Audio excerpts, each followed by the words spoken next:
So, what's up mga part? Good day. So, ito na po. All goods na yung fairings ni Click na project natin. So, kita naman, napakadumi. And then, alam niyo naman kung anong masagwa dyan tignan. Siyempre, yung mugs natin. Papalitan natin yan na ngayon ng Boom X pa rin, pero kulay black. So, hindi mo mabagay yung pula sa pintura natin sa fairings. Nakabaklas na yung pipe. Siyempre, bakasin na yan. So, dito is kinakabit ko na yung Boom X pa rin pero version 1 na Star Mugs. So yan yung gamitin natin, kulay black. Tapos binalik ko yan yung swing arm. So grabe ang dumi ng motor.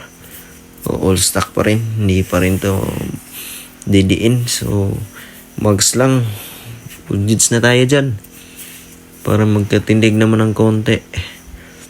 So higpitan na natin yung mga bolts sa swing arm para makita natin if goods ba yung pormahan ng black na Star Mugs para kay Click.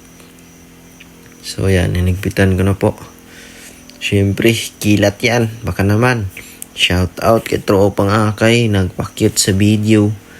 Tapos dito, kuti natin, wala namang drag. So may free wheel naman. So all goods.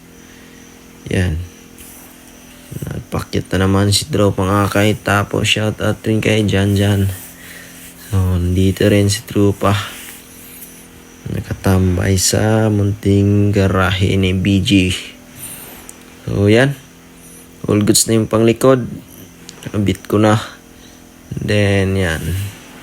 Sinilip lang ng konti ni Boom X Luna out. Boom X Star Mugs in. Ang lupit. So, yun. Kita nyo naman. Nakabit na. Boom X Luna out, Boom X Star Mug in. So, sa harap naman tayo. Nakabalot pa talaga yung Boom X na Star Mug. So, yan. Yan na po, yung itsura niya ngayon, mga parts. So, bumagay naman ng konti. So, kulang na lang ng washing. Napakadumi. Pang daily kasi. Dito lang muna tayo, mga part.